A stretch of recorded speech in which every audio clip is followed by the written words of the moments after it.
18번째 이야기. 파리떼가 모두 사라졌어요. 당신은 그것을 믿습니까? 그 넓은 이집트에서 파리떼가 한 마리도 남지 않고 사라졌다고요. 이집트는 온통 파리떼로 우글거렸고 그건 지금도 여전합니다. 파리떼 때문에 이집트 중심지가 마비될 정도였습니다. 우리가 들은 그 이야기를 기억해 보세요. 끔찍하지 않습니까? 또 온 나라에 아기들이 눈 주위를 파리가 맴돌고 있다는 것을 상상해 보세요. 소름 끼치는 광경이 아닐 수 없잖아요. 그것도 모자라 불쌍하게도 어떤 사람들의 상처난 부위에까지도 파리가 앉아 있습니다. 이집트 전체가 파리들 때문에 엉망이 되어버렸지요. 파리란 녀석은 그저 지금처럼 보통 때와 같은 정도만 있다고 해도 골칫거리입니다. 거대한 공장에서는 파리 죽이는 살충제와 파리채, 파리를 잡는 끈끈이 종이 등의 물건을 만들어냅니다. 게다가 사람들은 매년 파리와의 전쟁으로 엄청난 돈을 쓰고 있고 하루에도 몇 시간씩 그 녀석들 때문에 아까운 시간을 낭비하곤 합니다. 집파리, 금파리, 쇠파리 등등 종류도 다양하지만 이름이야 무엇이건 징그럽고 해롭고 더러워서 병을 옮기기도 합니다. 그런데 하나님께서는 파라오에게 그분의 능력을 드러내려고 하셨을 때 이런 방법을 택하신 것입니다. 극심한 파리떼가 파라오의 집과 그의 신하들의 집과 이집트의 온 땅으로 들어와 그 땅이 파리떼로 인하여 부패되더라. 출애굽기 8장 24절. 이집트에 나타난 파리떼는 우리들이 흔히 집에서 볼 수 있는 파리들이 아니었습니다. 온갖 종류의 파리란 파리는 다 모인 것이었죠. 아삽은 시편 78편 45절에서 이와 같이 말하고 있습니다. 여러 종류의 파리떼를 그들 가운데 보내시어. 그것도 얼마 되지 않은 정도의 수라면 문제가 되지 않았을 겁니다. 그러나 상상할 수도 없이 엄청난 양의 파리떼가 이집트 전역을 덮친 것이었습니다. 옷장이면 옷장, 부엌이면 부엌, 파리떼가 없는 곳이 없었습니다. 뿐만 아니라 그들이 먹어야 할 빵과 우유도 파리떼로 득실거렸습니다.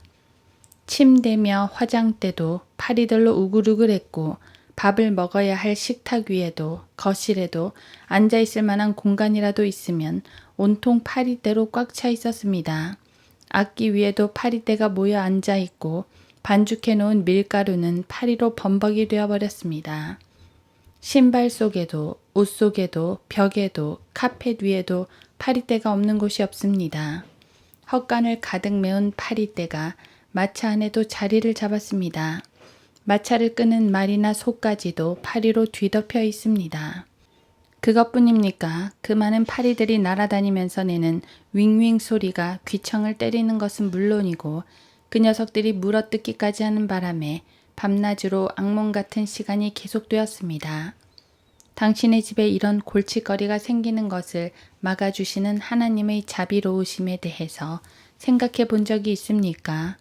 하나님께서는 이집트를 그 더럽고 불결한 벌레로 가득 차서 엉망이 되도록 하셨는데 지금은 그렇게 하지 않으십니다. 도대체 왜일까요? 그렇게 파리들이 번식하지 못하도록 하시는 하나님의 손길 가운데 그분의 은혜와 사랑이 보이지 않습니까? 하찮은 파리의 번식까지도 조절하시는 그런 사소한 것에서도 우리를 돌보시는 하나님의 자상하심을 느낄 수 있습니다. 파라오가 잘못을 인정하고 용서를 구하자 모세는 하나님께 구원의 손길을 요청했고 하나님께서는 파리떼가 퇴각 혹은 철수 명령을 내리셨습니다. 그렇게 하자마자 파리떼는 온데간데 없이 사라지고 말았습니다. 거실, 방, 침대, 화장실 어디 한 군데 가릴 것 없이 가득했던 것들이 없어진 것이었죠. 서재, 싱크대, 식당, 부엌, 지하실과 창고에 있던 파리도 모두 다 어디론가 사라지고 말았습니다. 궁전에서부터 감옥까지 어디서도 파리떼를 찾아볼 수가 없었습니다. 그 이후로 다시는 영원히 볼 수 없었습니다. 자, 이제 하나님께서 거룩하신 영으로 기록하시고 오랜 세기 동안 보존하신 말씀을 보십시오. 이 놀라운 기록을 보십시오. 하나도 남겨두지 아니하셨으나 라고 말씀하고 계시지 않습니까? 출애굽기 8장 31절. 파리떼가 몽땅 사라진 것이었습니다. 언제 왔었냐는 듯이 흔적도 없이 싹 완전히 사라진 것이었죠. 영영 가버린 것이었습니다. 여러분, 한번 말씀해 보세요. 파리 한 마리를 어디로든지 옮겨가게 해본 적이 있으신가요? 그게 어디 됨직한 일입니까? 사랑하는 여러분, 저는 이것을 오직 하나님께서만이 하실 수 있는 놀라운 기적이라고 생각합니다. 오직 인격을 지니신 그분만이 가능한 일이죠. 바로 전지전능하신 하나님께서만이 하실 수 있는 일입니다. 왜냐고요? 그분은 파리들이 모두 어디에 있는지까지도 아실 테니까요. 또 전능하신 그분만이 하실 수 있는 일이죠. 왜냐하면 온갖 종류의 파리들을 다 복종시킬 수 있는 분이 틀림없으니까요. 그리고 그분께서는 실제로 그렇게 하셨습니다. 이런 하나님을 우리의 하나님으로 모실 수 있다는 사실이 너무도 감격스럽지 않습니까? 파리란 녀석은 참 이상하게 생겨먹었습니다. 그 녀석은 수천 개의 눈을 가지고 있거든요. 더 정확히 말하자면 두 눈에 수천 개의 보관이 달려있다고 할 수 있죠. 만약에 우리가 파리채를 가지고 살금살금 다가가면 아마도 그 녀석 눈에는 수천 개의 파리채가 다가오는 것으로 보일 겁니다. 그렇기 때문에 재빨리 도망을 가버리는 것은 뭐 그리 대단한 것도 아닙니다. 보통 파리는 그 6개의 발에 대한 1000개 정도의 속이 텅 빈 대롱 같은 털을 지니고 있습니다. 파리가 어디 앉기라도 하면 그 털 속에서 끈끈한 풀 같은 것이 조금씩 나와서 유리나 천장 같은 곳이나 혹은 더 미끄러운 곳 어디라도 딱 붙어 있을 수 있죠. 그래서 파리는 유리창이나 천장 같은 곳도 마음대로 오르락내리락 잘 다니는 겁니다. 살아계시고 인격을 지니신 하나님과 같이 지혜롭고 놀라운 능력을 지닌 사람이 있다면 모를까? 어떤 사람이 그런 것을 상상이나 할 수 있겠습니까? 말파리란 녀석은 말의 무릎 뒤에다 알을 낳습니다.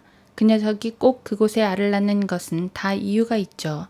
거기가 바로 말이 가지고 있는 영양분이 지나가는 길이기 때문에 그곳에 알을 낳고 그 속에서 부화하도록 하는 것이지요.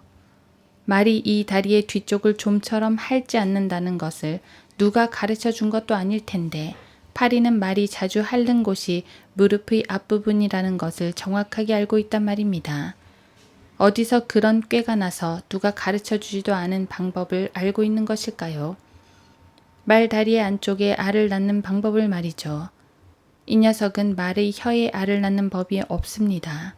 그랬다간 말이 알들을 홀딱 삼켜버리고 말 테니까요. 그런 걸 보면 분명 누군가 이 녀석들에게 알을 낳아야 할 정확한 위치를 알 수 있게 해주는 것이 분명합니다. 그러나 학교에서는 파리들에게 어디다가 알을 낳아야 하는지를 알려주는 사람이 있을 리가 없습니다. 무신론을 주장하면서 우리를 비웃는 사람들 가운데 어느 누구도 파리들에게 이런 비법을 가르쳐주는 이는 없지 않습니까? 믿음이 없는 분들 좀 부끄러운 줄 아십시오. 오직 살아계시고 인격을 지니신 하나님께서만이 그 하찮은 벌레에게 그런 사실을 알려주실 수 있는 것입니다. 행여나 인간이 그 비법을 안다고 해봅시다. 그러나 그걸 안다고 해서 말파리를 기르는 직업을 가진 사람이 아니고서야 어디 파리에게 그 사실을 알려주겠습니까? 알려주기는커녕 오히려 죽이려고 할 겁니다. 유일하게 하나님만이 파리에게 파리의 본성을 주시고 파리로 살게 하실 수 있습니다. 그리고 그분만이 당신에게 주 예수 그리스도의 본성인 그리스도인의 성품을 주셨고 예수님과 같이 살도록 하시는 것입니다. 파리는 왜 있는 것입니까? 하나님께서는 왜 그 귀찮은 녀석들을 우리의 집안에서 함께 살도록 하시는 것일까요? 집뿐만 아니라 사무실도 창고에도 심지어는 들판에까지 널려 있으니 말입니다. 하나님께서 파리들이 말이나 소들에게 기생해서 귀찮게 하는 것을 허락하시다니 그 병균이나 옮기는 골칫덩어리들이 집에 들어오지 못하게 하느라고 우리가 돈을 들여가면서 싸워야 하는데 그것을 그냥 내버려 두시다니 정말 이상하기 짝이 없습니다. 집에 방충망을 달고 창고에는 살충제를 뿌리고 가축도 방충망 안에 갇혀 지내야 합니다. 게다가 아기들은 모기장 안에 있어야 하고 파리채도 사놓아야 합니다. 우리의 마음을 풍요롭게 하는 데 써야 할 아까운 시간을 기껏해야 파리를 잡는 데 써야 하다니 안타깝기만 합니다. 어떤 이들은 파리 때문에 죄도 짓습니다. 그들은 그 조그만 벌레를 향해서 온갖 욕을 해댑니다. 그런데 얼마나 끔찍한 말들을 하는지 그 입에서 나오는 말이 너무 무섭고 독해서 날아다니는 파리가 떨어져 죽어버릴 것만 같습니다. 그런가 하면 안경사들은 파리에게 덕을 보는 사람들이지요. 수천 개의 안경이 파리 때문에 팔려나가니 말입니다. 파리가 와서 코에 앉으면 깜짝 놀라서 안경을 떨어뜨립니다. 안경이 깨졌으니 맞춰야 하는 것은 당연하고요. 우리 모두는 하나님께 감사드려야 합니다. 하나님께서 늘 그렇게 파리를 통제하고 계시니 말입니다.